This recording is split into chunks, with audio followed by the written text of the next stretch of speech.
નમસ્તે વિદ્યાર્થી મિત્રો, નોલેજ એકેડેમી યુટ્યુબ ચેનલમાં હું અપેક્ષ પટેલ આપ સૌ વિદ્યાર્થી મિત્રોનું હાર્દિક સ્વાગત કરું છું. તો આજે આપણે ધોરણ 10 માં વિષય વિજ્ઞાન પ્રકરણ 1 રાસાયણિક પ્રક્રિયાઓ અને સમીકરણમાં વિઘટન વિશે વધુ માહિતી મેળવીશું. તો વિદ્યાર્થી મિત્રો, વિઘટનની પ્રક્રિયામાં મુખ્યત્વે 3 પ્રકારે વિઘટન થઈ શકે છે, જેમાં સૌપ્રથમ ઉષ્મા દ્વારા વિઘટન, વિદ્યુત વિભાજન દ્વારા વિઘટન અને સૂર્યપ્રકાશની હાજરીમાં વિઘટન. તો ચલો વિદ્યાર્થી મિત્રો, વિઘટન એટલે શું તો તે આપણે પ્રવૃત્તિ દ્વારા સમજીએ, જેમાં ઉષ્મા દ્વારા વિઘટનની પ્રવૃત્તિ દ્વારા સમજીએ આપણે. તો અહીંયા હું લખું છું, ધ્યાન રાખજો. અહીંયા તો ઉષ્મા દ્વારા વિઘટન, ઉષ્મા દ્વારા વિઘટન.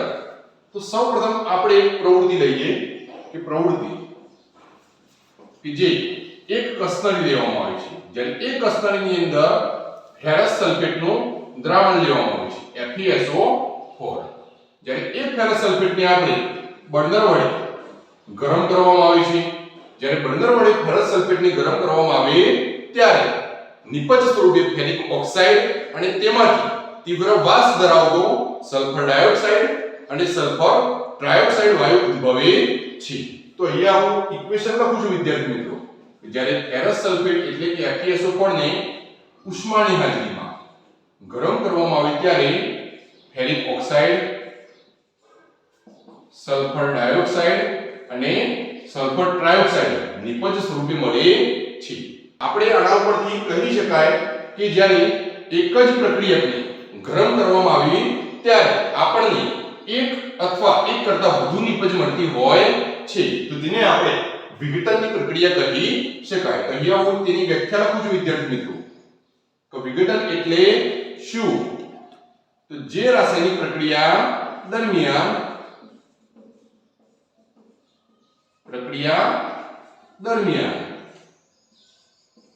એક જ પ્રક્રિયકને ગરમ કરતા એક કરતા વધુ નિપજ મળે તો તેવી રાસાયણિક પ્રક્રિયાને વિઘટન કહે છે. તો અહીંયા વિદ્યાર્થી મિત્રો, જ્યારે ફેરસ સલ્ફેટનો રંગ કેવો હતો આપણે? તો ફેરસ સલ્ફેટનો રંગ લીલા રંગનો હતો. જ્યારે તેને ગરમ કરવામાં આવે ત્યારે ફેરિક ઓક્સાઇડ કે જે લાલાશ પડતા રંગમાંથી રૂપાંતર પામતું હતું. હવે આપણે આગળ જોઈએ તેના બીજા example. Lead nitrate PbNO3 twice, કે જ્યારે એ પણ આપણે લેડ નાઇટ્રેટને એક કસ્તરીમાં લેવામાં આવે ત્યારે તેને ગરમ કરતા તેમાંથી આપણને નિપજ સ્વરૂપે lead oxide plus nitrogen dioxide અને ઓક્સિજન વાયુ મળે છે. તો આમાં પણ તમે જોઈ શકો છો કે જ્યારે એક જ પ્રક્રિયકને ગરમ કરતા એક કરતા વધુ નિપજ મળે છે, તો આ પણ ઉષ્મા દ્વારા વિઘટનની પ્રક્રિયા કહી શકાય. બીજું એક એક્ઝામ્પલ લઈએ વિદ્યાર્થી મિત્રો, કે કેલ્શિયમ કાર્બોનેટ કે જેને ગરમ કરતા ઉષ્માની હાજરીમાં કેલ્શિયમ ઓક્સાઇડ અને તેમાંથી કાર્બન ડાયોક્સાઇડ વાયુ ઉદ્ભવે છે. તો અહીંયા આપણે વિદ્યાર્થી મિત્રો 3 સમીકરણ જોયા ઉષ્મા દ્વારા વિઘટનમાં. કે એક ફેરસ સલ્ફેટને ગરમ કરતા તેમાંથી ફેરિક ઓક્સાઇડ, સલ્ફર ડાયોક્સાઇડ અને સલ્ફર ટ્રાયોક્સાઇડ. જ્યારે બીજું લેડ નાઇટ્રેટને ગરમ કરતા લેડ ઓક્સાઇડ, નાઇટ્રોજન ડાયોક્સાઇડ અને ઓક્સિજન. જ્યારે કેલ્શિયમ કાર્બોનેટને ગરમ કરતા કેલ્શિયમ ઓક્સાઇડ અને કાર્બન ડાયોક્સાઇડ. તો આના ઉપરથી આપણે કીધું કે જ્યારે જે રાસાયણિક પ્રક્રિયા દરમિયાન એક જ પ્રક્રિયકને ગરમ કરતા એક કરતા વધુ નિપજ મળે તો તેને રાસાયણિક પ્રક્રિયાને તેવી રાસાયણિક પ્રક્રિયાને વિઘટન કહે છે. જ્યારે લેડ નાઇટ્રેટને ગરમ કરવામાં આવ્યું ત્યારે તે કસ્તરીમાંથી નાઇટ્રોજન ડાયોક્સાઇડ વાયુ ઉદ્ભવતો જોવા મળે છે, અને એ નાઇટ્રોજન ડાયોક્સાઇડ વાયુ કથ્થાઈ રંગનો હોય છે.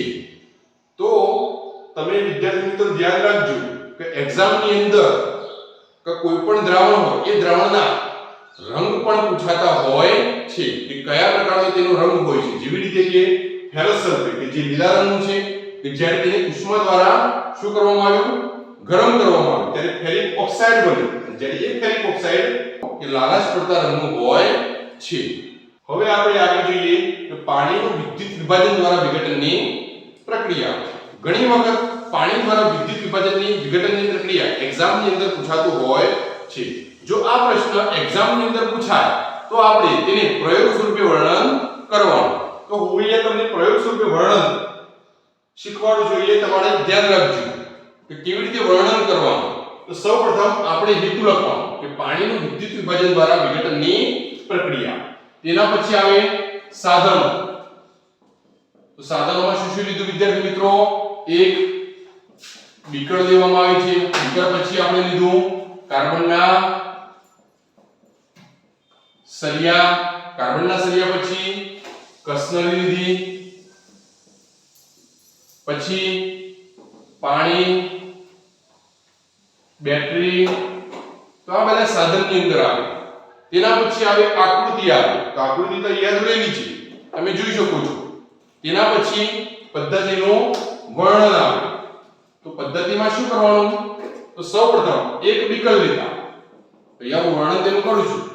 સૌ પ્રથમ એક બીકર લેતા. બીકરના નીચે એટલે કે તળિયે બે નાના છિદ્રો પાડતા અને ત્યાં રબરના બૂચ લગાડતા. હવે રબરના બૂચ લગાવ્યા બાદ રબરના બૂચ ઉપર ગ્રેફાઇટના સળિયા ગોઠવતા. હવે ગ્રેફાઇટના સળિયા ગોઠવ્યા આપણે. તો ગ્રેફાઇટના સળિયા ગોઠવ્યા બાદ તેના ઉપર અને તેના ઉપર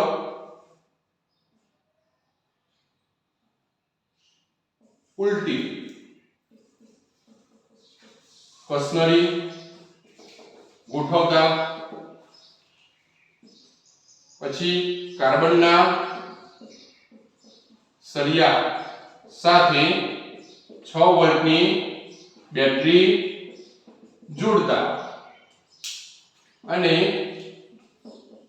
બીકરમાં એવી રીતે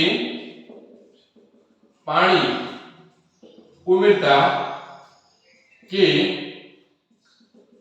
કાર્બનના સળિયા ડૂબી જાય પરંતુ કસનરી ડૂબે નહીં.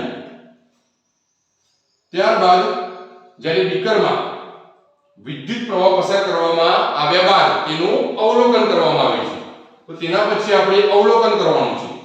તો અહીંયા પહેલા લખવાનું તમારે કે બીકરમાં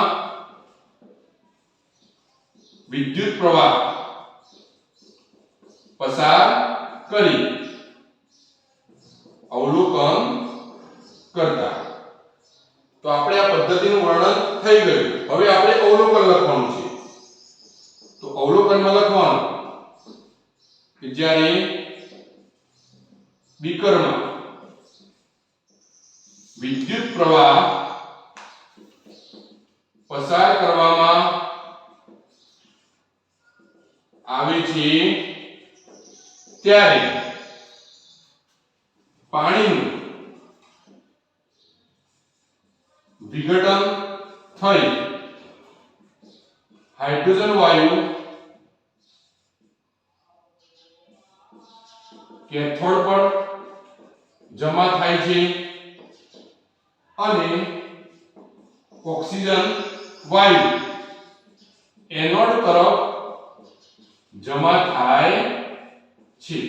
તો તમે અહીંયા જોઈ શકો છો આકૃતિની અંદર જ્યારે પાણીમાં આપણે 6 વોલ્ટની બેટરી દ્વારા વિદ્યુત પ્રવાહ પસાર કર્યું ત્યારે એ પાણીનું હાઇડ્રોજન અને ઓક્સિજન વાયુમાં વિઘટન થાય છે, જ્યારે એ ઓક્સિજન વાયુ એનોડ તરફ અને હાઇડ્રોજન વાયુ કેથોડ તરફ જમા થાય છે.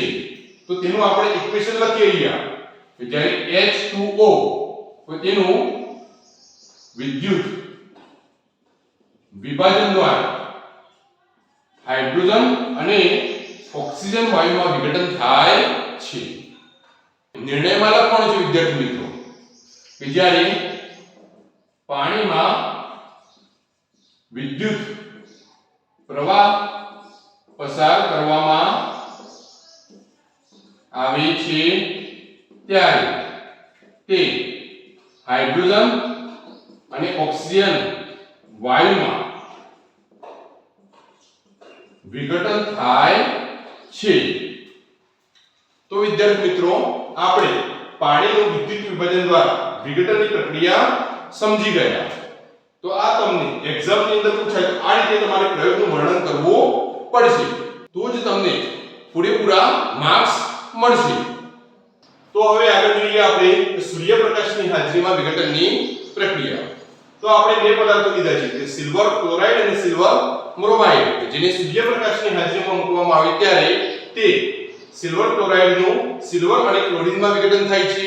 તેવી જ રીતે સિલ્વર બ્રોમાઇડનું સૂર્યપ્રકાશની હાજરીમાં સિલ્વર અને બ્રોમિનમાં રૂપાંતરિત થાય છે. એટલે કે સિલ્વર ક્લોરાઇડ ને સૂર્યપ્રકાશની હાજરીમાં મૂકતા સિલ્વર અને ક્લોરીનમાં વિઘટન થાય છે. જ્યારે શરૂઆતમાં સિલ્વર ક્લોરાઇડ કે જે સફેદ રંગનો હતો, કે જ્યારે સૂર્યપ્રકાશની હાજરીમાં મૂક્યા બાદ જે સિલ્વર અને ક્લોરીનની વિઘટનની પ્રક્રિયા બાદ તેનું સિલ્વરનું એ ભૂખરા રંગમાં રૂપાંતરિત પામે છે.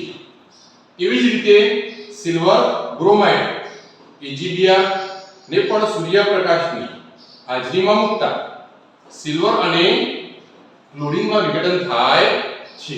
તો આ સમીકરણને આપણે સંતુલિત કરી લઈએ. નિપજ બાજુ 2 ક્લોરીન છે, જ્યારે પ્રક્રિયક બાજુ 1, તો 2 વડે ગુણતા ક્લોરીનના પણ 2 પરમાણુ થઈ ગયા. એવી જ રીતે પ્રક્રિયક બાજુ સિલ્વરના 2 પરમાણુ છે, જ્યારે નિપજ બાજુ 1 જ છે, તો તેને 2 વડે ગુણતા એ પણ સિલ્વરના પણ પરમાણુની સંખ્યા 2 સમાન થઈ ગઈ. એવી જ રીતે સિલ્વર બ્રોમાઇડને પણ સમીકરણને સંતુલિત કરતા તો એ પણ સમીકરણ સંતુલિત છે. અહીંયા જ્યારે સિલ્વર ક્લોરાઇડ અને સિલ્વર બ્રોમાઇડ નો ઉપયોગ આપણે કહી શકાય કે શ્વેત અને શ્યામ ફોટોગ્રાફીમાં પણ ઉપયોગી થાય છે. તો અહીંયા હું લખું છું સિલ્વર ક્લોરાઇડ અને સિલ્વર બ્રોમાઇડ નો ઉપયોગ શ્વેત અને શ્યામ ફોટોગ્રાફીમાં થાય છે. તો વિદ્યાર્થી મિત્રો આપણે આ લેક્ચરમાં ભણ્યા કે વિઘટનની પ્રક્રિયા. વિઘટન એટલે શું? કે જે રાસાયણિક પ્રક્રિયા દરમિયાન એક જ પ્રક્રિયકમાંથી બે કે તેથી વધુ નિપજ મળતી હોય તો તેને આપણે વિઘટન કહી શકાય. અને જ્યારે વિઘટનની પ્રક્રિયામાં આપણે તે ઉષ્મા દ્વારા વિઘટન બન્યા, પાણીના વિદ્યુત વિભાજન દ્વારા વિઘટન બન્યા અને છેલ્લે સૂર્યપ્રકાશની હાજરીમાં વિઘટનની પ્રક્રિયા બન્યા. તો આપણે જોઈએ ઉષ્મા શોષક એટલે શું? ઉષ્મા શોષક એટલે કે જે રાસાયણિક પ્રક્રિયા દરમિયાન નિપજના નિર્માણની સાથે ઉષ્માનું શોષણ થતું હોય તો તેવી રાસાયણિક પ્રક્રિયાને ઉષ્મા શોષક પ્રક્રિયા કહે છે. તો આપણે એક્ઝામ્પલ સ્વરૂપે સમજીએ વિદ્યાર્થી મિત્રો કે સિલ્વર ક્લોરાઇડ જો સૂર્યપ્રકાશની હાજરીમાં મૂકવામાં આવે ત્યારે તેમાં ઉષ્માનું શોષણ થતું હોય છે. સિલ્વર ક્લોરાઇડ સૂર્યપ્રકાશની હાજરીમાં મુકતા ઉષ્માનું શોષણ થાય છે અને જેના કારણે તેમાં વિઘટનની પ્રક્રિયા જોવા મળે છે જે સિલ્વર અને ક્લોરીનમાં વિઘટન થાય છે. સિલ્વર અને ક્લોરીનમાં વિઘટન થાય છે તો આપણે આને ઉષ્મા શોષક પ્રક્રિયા કહી શકાય. જો વિદ્યાર્થી મિત્રો તમને આ વિડિયો ગમ્યો હોય તો અમારી YouTube ચેનલને સબસ્ક્રાઇબ કરો, લાઈક કરો અને તમારા મિત્ર વર્ગ સુધી શેર કરો.